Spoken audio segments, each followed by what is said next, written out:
안녕하세요. 윌리엄 리입니다. 캐나다 친중파들은 왜 아닥하는가? 이번에는 제가 살고 있는 캐나다 이야기를 하겠습니다. 많은 분들이 이미 알다시피 캐나다는 세계에서 중국의 자금이 가장 많이 유입된 국가들 중 하나입니다.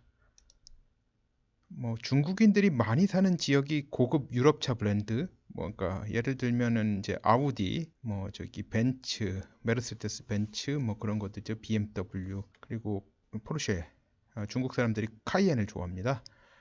이런 유럽차 브랜드 딜러들 중에는 현금 다발을 쇼핑백에 들고 와서 차를 사는 중국 고객을 접해본 경험이 없는 곳이 없다고 해야 할 정도입니다. 심지어 한국 돈으로 10억 넘는 집도 현금을 가방에 넣어 사는 경우도 발생하고 있습니다. 네, 토론토에서 있었던 케이스라고 하네요. 밴쿠버도 있을 것 같네요. 이는 중국인들이 소위 환치기로 환전한 돈을 은행에 예치하는 걸 극히 꺼려서 생기는 일입니다. 은행에 예치했다가는 일단 액수가 어느 이상이면 마약, 돈 세탁, 나아가 세무조사로, 그러니까 이 마약, 돈 세탁 관련 여부 조사, 그리고 여기서 더 나가면 이제 세무조사로 연결될 우려가 있습니다. 중국인들이 이런 식으로 들여온 돈으로 부동산 거품을 일으키는 통에 원래 살고 있던 사람들 집이 재산세가 대폭 상승하는 것 때문에 원성을 듣기도 하며 이제 집의 감정가가 다 올라가니까 재산세가 대폭 상승했어요. 그래서 사람들이 아주 분통을 터뜨렸습니다. 많이. 사놓은 집을 비워놓는 걸 예사로 하는 바람에 밴쿠버 같은 곳은 집을 비워놓으면 재산세 외 감정가의 1%를 매년 추가로 내라는 조례를 제정했습니다. 이제 밴쿠버는 이제 평균 집값이 약 10억 원 정도 한다고 보면 됩니다. 그러니까 1%라고 하면 이제 보통 이제 한 집을 비워놓으면 보통 이제 1년에 1,000만 원 정도 더 낸다라고 보면 됩니다. 거기에 더해 이제 영주권, 시민권이 없는 사람이 집을 사는 경우에 재산 이전세를 영주권, 시민권 있는 사람이 1.2배를 내도록 조례를 제정했습니다. 이런 나라니 당연히 캐나다 정계에도 중국 자금이 상당히 스며가 들어간 정황이 확실해요. 캐나다 주요 정당들인 자유당, 보수당, 신민주당 모두 여기서 자유로울 수 없는 걸로 알려져 있습니다. 이제 보통 이제 자유당하고 보수당, 연방 정치만 두고 얘기했을 때 자유당하고 보수당이 이제 서로 정권을 주고받고 하죠. 이제 신민주당은 항상 3등하고 지지난 총선에서 한번 2등 했습니다. 그런 적이 있습니다만 이제 그게 끝이었고요. 참고로 중국계는 다른 소수민족들계와는 달리 보수당의 표를 많이 주는 걸로 알려져 있습니다. 세금 낮은 걸 선호하기 때문에 그렇습니다. 이제 보수당은 한국계를 많이 끌어들이고 싶어 하는데 이제 가장 중요한 이유는 이제 한국 동포들 중 개신교 신자 비율이 높다는 점 때문이라고. 보통 이제 한국 커뮤니티 자체가 교회를 중심으로 형성이 되죠. 네. 현재 온타리오 주의원 2명이 한국계이고 이제 그중 1명은 주정부 장관직에 재임 중입니다. 둘 다 소속은 보수당입니다. 그리고 미국 연방 상원과 달리 실권이 좀 약한 캐나다 연방 상원에 한국계 의원이 1명 있습니다. 연하 김마틴이라는 여자인데요. 소속은 보수당입니다. 이번에 이제 주중 캐나다 대사가 캐나다에 체포되어 현재 보석 상태로 미국 인도 재판에 계류 중인 이제 화웨이 CFO 맹완조를 옹호하는 발언을 했다가 권고 사직을 당했습니다. 이 사람 이름은 존 맥컬럼이고요. 토론토의 중국인 밀집 거주 지역인 마컴에서 16년간 연방 하원 의원을 역임했습니다. 마컴 가보면요, 동양인밖에 안 보여요. 정말 이게 그 정도로 중국 사람이 많이 사는 지역입니다. 어쩌다 백인 봐요. 이제 토론토마다 이제 토론토는 지역마다 좀 특징이 있는데요. 이제 어떤 지역은 가면은 한 박 이렇게 해가지고 거리에서 이렇게 360도로 돌면 거의 저 인도인, 중동인만 보이는 지역도 있고요. 네, 근데 마컴 지역 자체는 이제 동양인만 보입니다.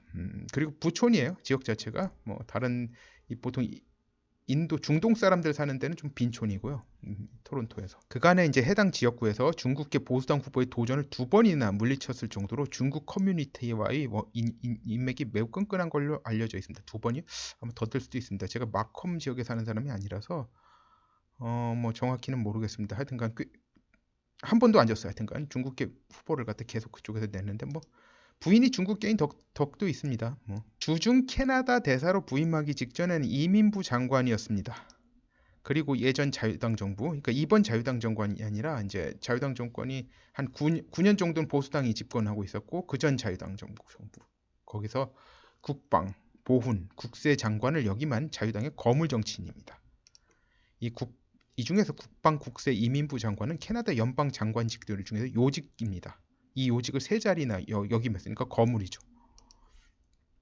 이 사람이 맹완조우를 어떻게 옹호했길래 엄청난 국민의 반발에 직면했을까요? 맹완조우는 캐나다 법원에서 미국 송환 결정을 피할 것 같다.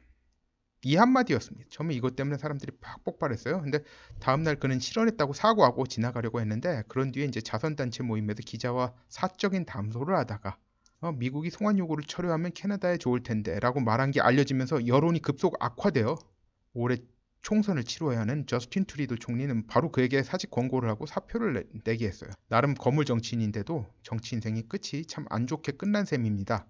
물론 올해 10월 총선이란 점이 작용했지만 이 문제에 대해 여론이 얼마나 좋지 않았는지 알 수 있는 일입니다.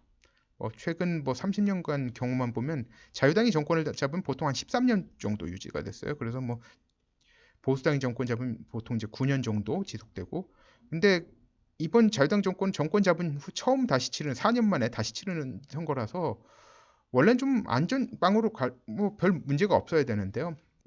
그렇지만 그 여당이 보통 이제 다시 첫 번째 다시 치른 총선은 보통 이겨요. 그런데 좀 위태한 상황이 됐습니다. 이 저스틴 트리도가 탄소세 문제로 비즈니스계 사람들과 심한 갈등이 있고 이로 인해 비즈니스계 정치연금이 보수당에 집중되어서 여당인 자유당보다 야당인 보수당의 선거 자금이 풍부하게 비축되는 기현상이 생긴 터라 국민 여론에 더 민감하게 반응하는 거기도 합니다. 근데 원래 처음에는 이제 사과로 그냥 지나가려다가 두 번째 그 말하는 바람에 그 사담이죠. 사담에서 사석에서 나온 말인데 물론 기자에게 말했지만 기자에게 그 사석에서 말하는 것도 위험한 건 이제 한국뿐만 아니라 여기도 마찬가지입니다. 오프 더 레코드가 확실한 게 하면 몰라요.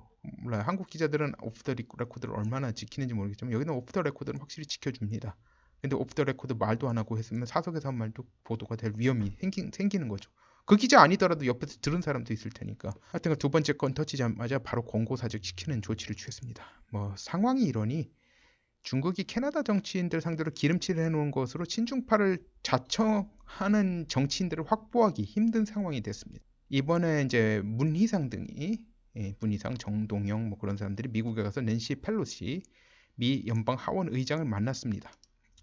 낸시 펠로시는 미국에서 소위 패션 좌파라는 소리를 듣는 여자입니다. 남편이 상당히 큰 부동산 재벌이에요. 그래가지고 아주 온갖 멋을 다 부리고 다니죠. 이런 여자라서 지들 이야기가 먹힐 줄 알았나 보. 근데 이 여자가 한 말이 어떤 거냐면 지난해 싱가포르 회담도 아무 성과가 없었고 실패작 쇼지 않았느냐. 우리는 북한이 비핵화한다는 증거 실제 행동을 보길 원한다. 라고 했어요.